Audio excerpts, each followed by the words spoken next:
କଲସିୟ 2 ପର୍ବ। କାରଣ ତୁମ୍ଭମାନଙ୍କ ଓ ଲାଉଦିକିଆର ଲୋକମାନଙ୍କ ପୁଣି ଯେତେ ଲୋକ ମୋର ମୁଖ ଦେଖି ନାହାନ୍ତି, ସେ ସମସ୍ତଙ୍କ ନିମନ୍ତେ ମୁଁ ଯେ କେତେ ପ୍ରାଣପଣ କରିଥାଏ, ଏହା ତୁମ୍ଭେମାନେ ଜାଣ ବୋଲି ମୋର ଇଚ୍ଛା।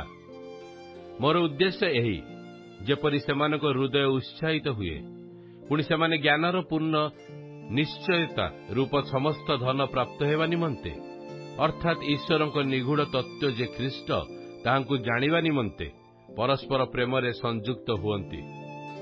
ସେ ଖ୍ରୀଷ୍ଟଙ୍କଠାରେ ଜ୍ଞାନ ଓ ବୁଦ୍ଧି ରୂପ ସମସ୍ତ ଧନ ନିହିତ ଅଛି। କେହି ଯେପରି ତୁମ୍ଭମାନଙ୍କୁ ବାକ୍ଚାତୁରୀ ଦ୍ୱାରା ନ ଭୁଲାଏ, ସେଥି ନିମନ୍ତେ ମୁଁ ଏହା କହୁଅଛି। କାରଣ ଯଦ୍ୟପି ମୁଁ ଶରୀରରେ ଅନୁପସ୍ଥିତ, ତଥାପି ମୁଁ ଆତ୍ମାରେ ତୁମ୍ଭମାନଙ୍କ ସହିତ ଥାଇ ତୁମ୍ଭମାନଙ୍କ ସୁଗଠନ ଓ ଖ୍ରୀଷ୍ଟଙ୍କଠାରେ ବିଶ୍ୱାସର ଦୃଢ଼ତା ଦେଖି ଆନନ୍ଦ କରୁଅଛି।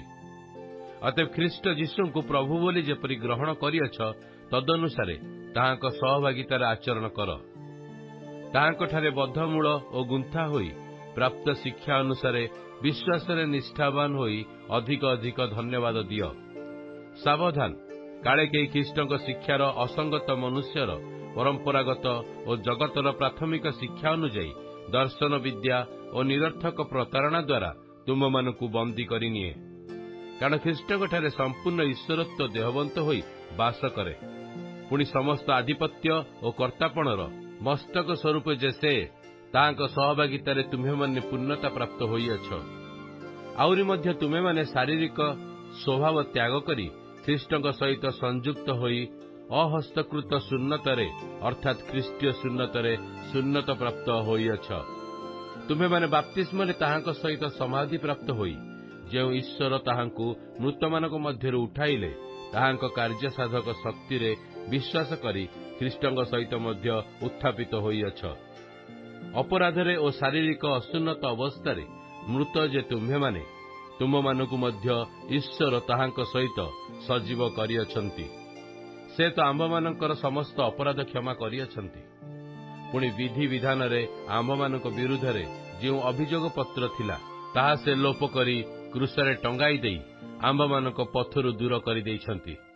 ସମସ୍ତ ଆଧିପତ୍ୟ ଓ କର୍ତ୍ତାପଣର ଅସ୍ତ୍ରଶସ୍ତ୍ର ଛଡ଼ାଇ ପ୍ରକାଶରେ ସେମାନଙ୍କର ପ୍ରଦର୍ଶନ ପୂର୍ବକ କ୍ରୁଶରେ ବିଜୟ ଯାତ୍ରା କରିଅଛନ୍ତି।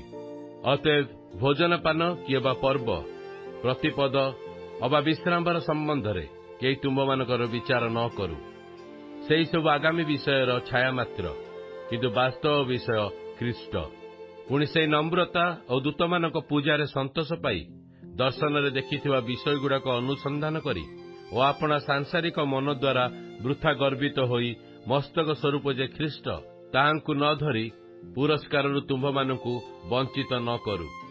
ତାହାଙ୍କଠାରୁ ସମସ୍ତ ଶରୀର ପ୍ରତ୍ୟେକ ସନ୍ଧି ଓ ଶିରା ଦ୍ୱାରା ଉପକାର ପ୍ରାପ୍ତ ହୋଇ ପରସ୍ପର ସହିତ ସୁସଂଯୁକ୍ତ ଅଟେ ଏବଂ ଈଶ୍ୱରତ୍ୱ ବୃଦ୍ଧିରେ ବୃଦ୍ଧିପ୍ରାପ୍ତ ହେଉଅଛି।